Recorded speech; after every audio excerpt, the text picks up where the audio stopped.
E o nutriente mais importante que necessitamos é a água. Veja a descrição da maior autoridade brasileira sobre água, Dr. Lair Ribeiro. Olá, tudo bem? Que bom que você veio. Nós hoje vamos discutir um assunto de extrema importância. O poder fisiológico da água. A água é o nutriente mais abundante que existe no corpo. E, infelizmente, pouco conhecido na medicina. 69% do corpo é água. Ora, se 69% do corpo é água, a água tem uma importância fundamental, maior do que qualquer outro nutriente. E nós, na medicina, aprendemos muito pouco e sabemos muito pouco sobre água. A analogia que eu vou fazer é de um aquário. Você tem um peixe dentro de um aquário. Se esse peixe está enfermo, você tem que ver se a água do aquário está contaminada. Não adianta eu tratar o peixe sem tratar a água do aquário. O peixe, no caso, seria a célula. E a água do aquário seria o interstício, onde a célula se encontra, no tecido. Ora, se eu preciso tratar do peixe, que está doente, que no caso é a célula, eu vou ver primeiro se o peixe pegou a doença pela contaminação da água, do interstício. E o interstício no corpo é feito também de água. 85% do cérebro é constituído de água. 92% do sangue é constituído de água. 87% do fígado é constituído de água. A água é o mais abundante nutriente do corpo. O assunto água deveria ser o primeiro capítulo de todo o livro texto de medicina, já que o elemento mais abundante deveria ser o elemento mais estudado. E os estudiosos no assunto chegam à conclusão de que hoje aproximadamente 30% das pessoas estão caminhando nas ruas desidratadas, porque em geral nós ingerimos menos água do que necessário, daquilo que deveríamos ingerir. Quando você magnetiza a água, você tem um magneto, coloca a água sob a ação desse magneto. O que o magneto faz na realidade, ele muda o ângulo dessa água. E quando ele muda o ângulo da água, ele consequentemente muda o número de moléculas que se reúnem. Em outras palavras, eu posso criar uma água hexagonal, que seria a água ideal, seriam 6 moléculas de água juntas, de cada vez formando o que se chama um cluster, um aglomeramento, utilizando, por exemplo, ímãs.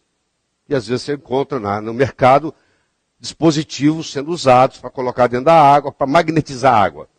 Então, quando estão tentando magnetizar a água, estão, na realidade, tentando mudar este ângulo da água, que o normal é 104,5. Os estudos mostram que a água hexagonal ela é muito mais benéfica ao corpo do que a água formada na forma de pentágono. Então, nas células cancerígenas, por exemplo, nas proteínas cancerígenas, tem muito pouco água hexagonal em volta daquelas proteínas. Predomina a água com 5 moléculas. E quando você faz um tratamento e melhora, ela vai passando de pentagonal para hexagonal. Ou seja, o ideal seria a água se posicionar de modo a formar 6 moléculas, formando um hexágono, formando um cluster. Como vocês estão vendo aqui, a água dispositivo aqui do oxigênio e do hidrogênio, os ciclos maiores sendo o oxigênio, os ciclos menores sendo o hidrogênio, e você vai vendo aqui que elas se colocam numa posição hexagonal. O Dr. Moo-Sik John, que é um sul-coreano, uma autoridade em água no mundo, ele afirma que a água que circunda as proteínas anormais causadoras de câncer tem uma diminuição significativa do número de estruturas hexagonais. Então, hoje existe um incentivo, existe um estímulo em um paciente, por exemplo, cancerígeno, fazer com que a água dele se reestruture de uma forma hexagonal, e nessa reestruturação, na forma hexagonal, teria uma influência benéfica no tratamento do câncer, prevenindo metástase, etc. Então, existem trabalhos hoje mostrando que você pode fazer terapêuticas no corpo através da mudança da estrutura da água. Todas elas são H2O, mas a estrutura faz uma diferença. Para nós termos vida, temos homeostase, temos equilíbrio, nós precisamos da existência de oxigênio, por seres aeróbicos, precisamos da existência de água, nós não ficamos sem oxigênio nem 3 minutos. Se faltar o oxigênio por 3 minutos ou mais no cérebro, nós já podemos ter lesões irreversíveis. Nós podemos ficar 2 meses sem comer, mas depois de 10 dias sem água, corremos o risco de morrer desidratado. Então nós temos o oxigênio, nós temos a água, nós temos os macronutrientes, que são as proteínas, os carboidratos e as gorduras, e nós temos os micronutrientes, que são as vitaminas e os minerais. Essa composição proporcional adequada faz a vida e mantém a saúde. Ou seja, à medida que nós envelhecemos, nós estamos mais propensos às doenças, em geral. Um indivíduo de 18 anos raramente vai doente para o hospital. Um indivíduo de 78 frequentemente está no hospital doente, com alguma enfermidade. Que enfermidades são essas? É a dislipidemia, é a resistência insulínica, é a doença cardiovascular, é o acidente vascular cerebral, é o câncer, é o diabetes tipo 2, é a pressão alta, é a morte prematura e é o envelhecimento precoce.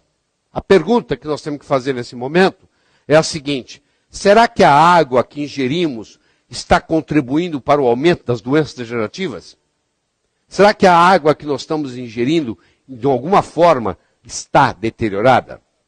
Então, a primeira é a pureza, mas tem muitas outras. A nossa saúde pode ser melhorada através da melhoria da qualidade da nossa água e doenças podem ser realmente tratadas com água. Como eu disse, no Japão, isso já está ocorrendo. É 100 vezes mais difícil curar um organismo enfermo que preveni-lo de adquirir a enfermidade. Essa prevenção pode ser facilitada pelo uso correto da água. Se eu tomo muita coisa acídica, ácida, como o caso de refrigerantes, por exemplo, eu crio uma situação metabólica no corpo, onde os destruidores de ossos, que são os osteoclastos, são estimulados. E isso leva à osteoporose. Quem faz uso de refrigerante diariamente, a longo prazo, vai desenvolver osteoporose. A água magnetizada tem uma menor tensão superficial.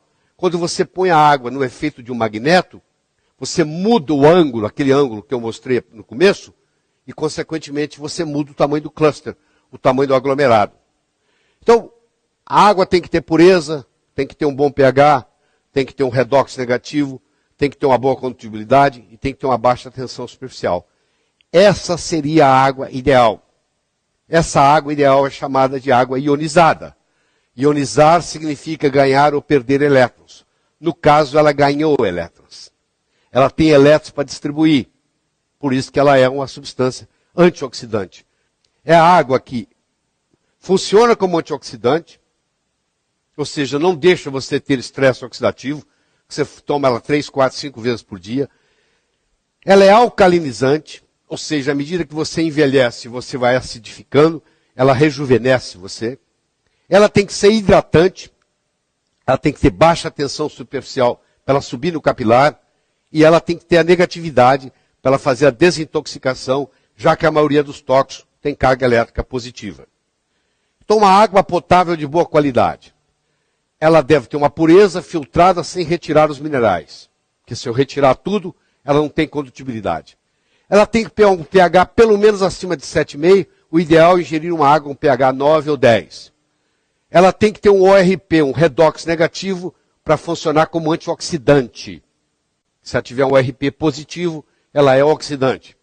Ela tem que ter uma tensão superficial baixa, hidrata melhor, facilita subir no capilar mais. E ela tem que ter uma estrutura estruturada em microclusters. Ela tem que reunir em grupos de 6 moléculas de água, formando um hexágono. E ela, pelo menos, tomar de 6 a 8 copos por dia. Ray Kurzweil, que é o autor do livro Transcend, é considerado hoje um dos homens mais inteligentes da humanidade.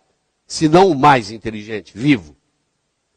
E ele tem no livro Transcend ele tem uma afirmação que ele diz assim: a água ionizada é uma das coisas mais simples e mais poderosas que você pode fazer para combater uma ampla gama de processos patológicos. É isso aí.